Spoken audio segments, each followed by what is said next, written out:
ಆತ್ಮೀಯ H16 news ಅರ್ಥಾತ್ ಸೀತಾರಾಮ್ ನ್ಯೂಸದ ವೀಕ್ಷಕರೇ, ನಾನು ನಿಮ್ಮವ ಎಂ ಆಯುಧ ಮಲ್ಲಪ್ಪ ಜೊತೆ ಅವರು. ತಾವು ಈಗ ಸುದ್ದಿಗಳ ಲೋಕಕ್ಕೆ ಎಂಟ್ರಿ ಹೊಡಿತಾ ಇದ್ದೀರಿ. ಈ ಸುದ್ದಿಗಳನ್ನು ಪ್ರತಿಯೊಂದು ನೋಡೋ ಜೊತೆಗೆ ನಿಮ್ಮ ಅಭಿಪ್ರಾಯಗಳನ್ನು ಹೊಸ್ತಾ ಇರಿ. ಯಾಕಂದರೆ ಈ ಸುದ್ದಿಗೂ ನಿಮಗಾಗಿ, ನಿಮ್ಮ ಬದುಕಿಗಾಗಿ, ನಿಮ್ಮ ವೈಚಾರಿಕೆಗಾಗಿ, ನಿಮ್ಮ ತಿಳುವಳಿಕೆಗಾಗಿಯೂ ನಿಮಗೂ ಗೊತ್ತು, ಜೊತೆಗೆ ನಮಗೂ ನಿಮ್ಮೊಂದಿಗೆ ಇದೊಂದು ಮಾತಾಡುವಂಥ ಜೊತೆಗೆ ಸುದ್ದಿಗಳನ್ನು ಬಿಡುವಂಥ ಕೆಲಸ. ಈ ಕೆಲಸದಲ್ಲಿ ನಾವು ನಿಮ್ಮೊಂದಿಗಿದ್ದೀವಿ ಅಂತ ಹೇಳ್ತಾ ನೋಡ್ತಾ ಇರಿ ಸುದ್ದಿಗಳನ್ನು. ಅವರಿಗೆ ಯಾರೋ ಪೋಸ್ಟ್ ಮಾಡಿದ್ದವರು ಅವ್ರನ್ನ ಅರೆಸ್ಟ್ ಮಾಡಿ ಈಗ ಅವರು ಮಹಾರಾಷ್ಟ್ರದಲ್ಲಿ ಅರೆಸ್ಟ್ ಮಾಡ್ಕೊಂಡು ಕರ್ಕೊಂಡು ಬಂದಿದ್ದಾರೆ. ಅವ್ರ ಮೇಲೆ ಏನು ಕ್ರಮ ತಗೋಬೇಕು, ಕಾನೂನು ಪ್ರಕಾರ ಕ್ರಮ ತಗೋತಾರೆ. ಮತ್ತು ಅವರಿಗೆ ಎಲ್ಲ ರೀತಿಯ ಭದ್ರತಾ ವ್ಯವಸ್ಥೆಯನ್ನು ಕೂಡ ಮಾಡಿದ್ದಾರೆ.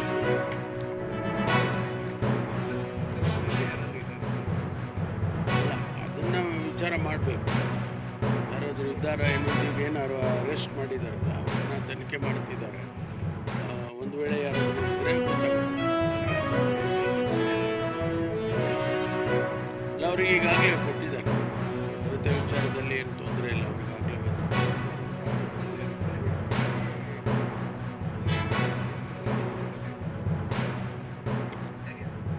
ಅಲ್ಲ, ಖಾಸಗಿಯಾಗಿ ಯಾರಾದರೂ ಕಾರ್ಯಕ್ರಮ ಮತ್ತು ಧಾರ್ಮಿಕ ಕಾರ್ಯಕ್ರಮಗಳು ಆ ಜಾಗದಲ್ಲಿ ಸರ್ಕಾರಿ ಸ್ಥಳಗಳಲ್ಲಿ ಮಾಡಬೇಕಾದ್ರೆ ಅದನ್ನು ನಿಷೇಧ ಮಾಡಿ, ಅಂದರೆ ಅಥವಾ ಪರ್ಮಿಷನ್ ತಗೊಳ್ಳಿ ಅಂತೇಳಿ ಹಿಂದೆ 2013ರಲ್ಲೇ ಆದೇಶ ಮಾಡಿದ್ದಾರೆ. ಇವತ್ತು ಜಗದೀಶ್ ಶೆಟ್ಟರು ಮುಖ್ಯಮಂತ್ರಿಗಳಾಗಿದ್ದಂಥ ಸಂದರ್ಭದಲ್ಲಿ ಅವರು ಆದೇಶ ಮಾಡಿದ್ದಾರೆ. ಇತ್ತೀಚೆಗೆ ನಾವು ಅದನ್ನೇನು ಎನ್ಫೋರ್ಸ್ ಮಾಡೋಕ್ಕೆ ನಮ್ಮ ಸರ್ಕಾರ ಬಂದ ಮೇಲೆ ಎನ್ಫೋರ್ಸ್ ಮಾಡಿ ಅದೆಲ್ಲ ಮಾಡೋಕ್ಕೆ ಹೋಗಿರಲಿಲ್ಲ. ಈಗ ಇತ್ತೀಚೆಗೆ ಕೆಲವು ಸಂಘಟನೆಗಳು ಅದನ್ನು ದುರುಪಯೋಗ ಮಾಡಿಕೊಳ್ತಾರೆ ಹಾಗೆ ಅಂತೇಳಿ ಅದು ಹಿಂದಿನ ಆದೇಶವೂ ಇದೆ. ಹಾಗೆ ನಿನ್ನೆ ಕ್ಯಾಬಿನೆಟಲ್ಲಿ ತೀರ್ಮಾನ ಮಾಡಿ ಶಾಲಾ ಕಾಲೇಜುಗಳು, ಧಾರ್ಮಿಕ ಸ್ಥಳಗಳು ಇವುಗಳನ್ನೆಲ್ಲನೂ ಕೂಡ ಖಾಸಗಿಯವರಿಗೆ ಕೊಡಬಾರ್ದು ಅಂಥೇಳಿ ಒಂದು ತೀರ್ಮಾನವನ್ನು ಕ್ಯಾಬಿನೆಟ್ ಮಾಡಿದೆ.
ಜಾತ್ರೆಗಳನ್ನ 5 ಮಂದಿ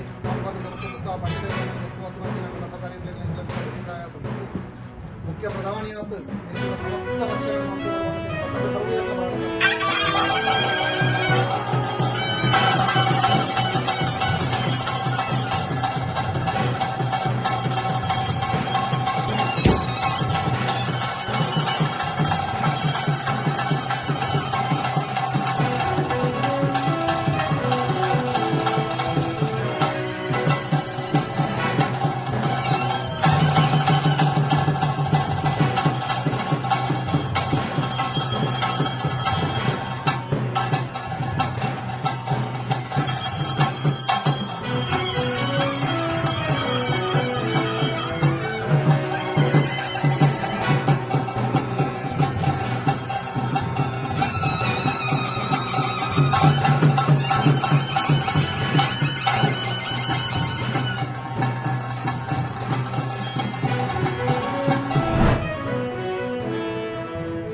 ಅವರು ಕಾಂಗ್ರೆಸ್ನಲ್ಲಿ ಇಲ್ಲ ಅಂತ ನನ್ನ ಅಭಿಪ್ರಾಯ.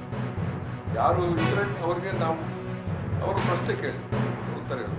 ನಮ್ಮ ಒಟ್ಟಾರೆಯಾಗಿ ಕಾಂಗ್ರೆಸ್ ಪಕ್ಷ ನಮ್ಮ ಜಾತ್ಯತೀತ ನಿಲುವನ್ನು ಗಟ್ಟಿಗೊಳಿಸ್ತಕ್ಕಂಥಷ್ಟೇ. ಇವತ್ತು ನಾನು ಒಂದು ಮಾತು ಹೇಳಿದೆ, ಇಲ್ಲಿ ಅನೇಕ ಧಾರ್ಮಿಕ ಧರ್ಮಾಧಾರಿತ ಹತ್ಯೆಗಳು ನಡೆಯುತ್ತೆ. ನಾನು ಒಂದು ಹೇಳ್ತಾ ಇದ್ದೇನೆ, ಒಂದು SIT ಮಾಡಬೇಕು ಅಂತ ಹೇಳಿ ಎಲ್ಲ ಧರ್ಮಾಧಾರಿತ ಹತ್ಯೆಗಳು, ಅದು ಹಿಂದೂ ಆಗಿರೋ ಮುಸ್ಲಿಂ ಆಗಿರ್ಬಿಟ್ಟು ಒಂದು SIT ಮಾಡಿ ಇದ್ದೇನೆ. ಖಂಡಿತವಾಗಿ ನಾನು ಮತ್ತೊಮ್ಮೆ ಈ ಸಂದರ್ಭದಲ್ಲಿ ನಾನು ಮುಖ್ಯಮಂತ್ರಿಗಳಿಗೆ ನಾನು ಸಹ ಒಂದು ವಿನಂತಿ, SIT ಜಿಲ್ಲೆಗೆ ಮಾಡುವುದರ ಮೂಲಕ ಯಾರು ಹತ್ಯೆ ಆಗಿದೆ ಅದರ ಹಿಂದೆ ಇರ್ತಕ್ಕಂಥ ಯಾರು ಅಂತ ತಿಳ್ಕೊಂಡ್ರೆ RSS ನ ಬಣ್ಣ ಬಯಲಾಗುತ್ತೆ ಅಂತ ಹೇಳ್ತಕ್ಕಂಥ ಮಾತನ್ನಷ್ಟು ನಾನು ತಿಳಿಸ್ತಾ ಇದ್ದೇನೆ.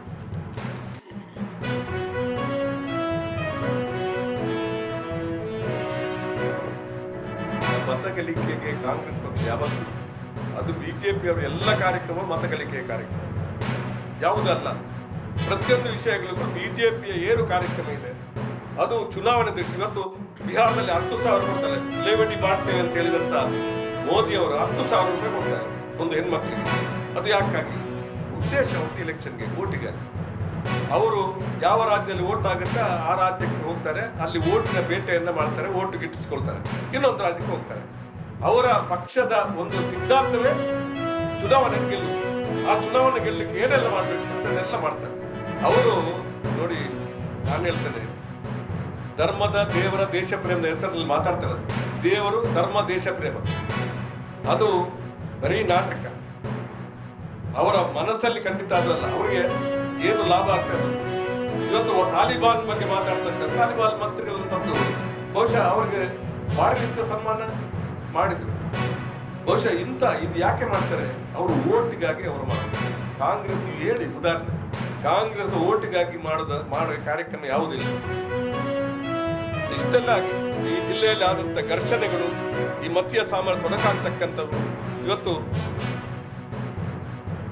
ಕಟ್ಟೇಗ ಅಂತ ಒಂದು ಹೇಳಿಕೆ ಕೊಡ್ತಾರೆ ಒಬ್ಬ ರಾಜ್ಯದ ಕಟ್ಟೇಗ ಅಂದ್ರೆ ನಮ್ಮ ಓಟ್ಗಳು ಕಟ್ಟಾಗಬಾರ್ದು ಅಂತ ಹೇಳಿ. ಅಂದ್ರೆ ನಾವು 80 ಭಾಗ ನಾವಿದ್ದೇವೆ, ಅವ್ರು ನೇರವಾಗಿ 90 ಭಾಗ ಬಹುಸಂಖ್ಯಾತರಿದ್ದಾರೆ, ಅಲ್ಪಸಂಖ್ಯಾತರು 20 ಭಾಗಕ್ಕಿಂತ ಕೆಳಗಿದ್ದಾರೆ. ಅದರ ಅರ್ಥ ಏನು? ಬಹಳ ಅರ್ಥಗರ್ಭಿತವಾದಂತ ವಿಚಾರ. ಅದನ್ನ ನಾವು ಸಾಮಾನ್ಯ ತಿಳ್ಕೊಳ್ಬಾರ್ದು. ಕಟ್ಟೇಗ ಅಂದ್ರೆ ವಿಭಾಗ ಮಾಡಿ ಮಾತಾಡೋದು. ಅದು ಯಾಕೆ ಅಂತ ಹೇಳಿದ್ರೆ ಯಾರ ಮೇಲೆ ಪ್ರೀತಿಯಿಂದಲ್ಲ, ಓಟಿಗೆ ಬೇಕಾಗಿ.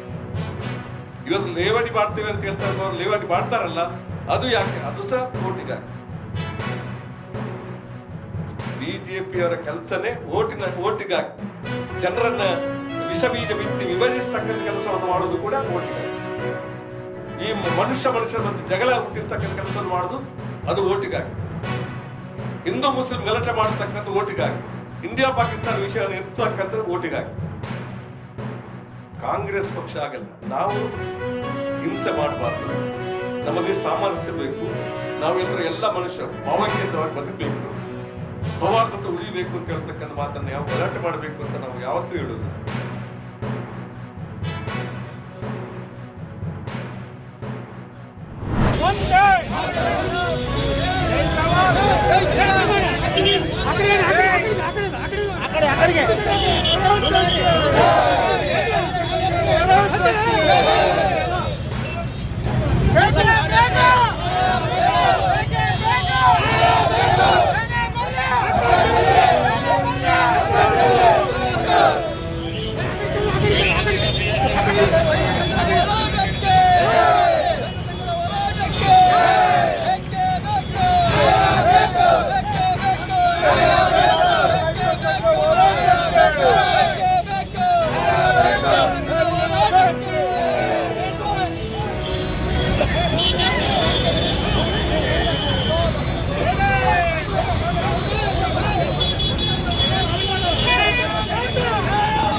ಯಾಕೆ ಬಂದರೆ ಯಾಕೆ ಕುಂದ್ರಿ ಅಂತ ಒಂದು ವಿಶ್ವಾಸ ತಗೊಂಡಲ್ಲಿ ಅವ್ರ ಮೇಲೆ ನಾವು ತುಂಬ ಬೇಜಾರಾಗಿದ್ದೀವಿ. ದಯವಿಟ್ಟು ನಮ್ಮ ರೈತರ ಜೊತೆಗೆ ಅವ್ರ ರೈತರ ಮಕ್ಕಳೇ ಕೂತ್ಕೊಂಡು ಆದ್ಮೇಲೆ ಎಲ್ಲ ಸುದ್ದಿಗಳನ್ನು ನೋಡಿದ್ರಲ್ಲ, ಏನು ಅನಿಸ್ತು ನಿಮಗೆ? ಇದರಲ್ಲೇ ನಿಮ್ಗೆ ಲೈಕ್ ಆಗಿರ್ಬೋದು, ಡಿಸ್ಲೈಕು ಆಗಿರ್ಬೋದು, ಕಾಮೆಂಟ್ ಬೇಡಪ್ಪ ಅಂತೂ ಅನಿಸಿರ್ಬೋದು, ಕಾಮೆಂಟ್ ಮಾಡಬೇಕಪ್ಪ ಅನಿಸಿರ್ಬೋದು, ಶೇರ್ ಮಾಡಬಾರ್ದಪ್ಪ ಅನಿಸಿರ್ಬೋದು, ಮಾಡಬೇಕು ಅನಿಸಿರ್ಬೋದು. ಏನಾದರೂ ಆಗಲಿ ಶೇರ್ ಮಾಡ್ತಾಯಿರಿ, ಈ ನ್ಯೂಸ್ಗಳನ್ನ ಹಂಚ್ತಾ ಇರಿ, ಜೊತೆಗೆ ಇದಕ್ಕೆ ಸಬ್ಸ್ಕ್ರೈಬ್ ಆಗ್ತಾಯಿರಿ ಅಂತ ಹೇಳ್ತಾ H16 ನ್ಯೂಸ್ ಅರ್ಥಾತ್ ಹೇ ಸೀತಾರಾಮ್, ಇದು ಸತ್ಯದ ಕೈಗೆ ನಡಿ. ವಂದನೆಗಳು.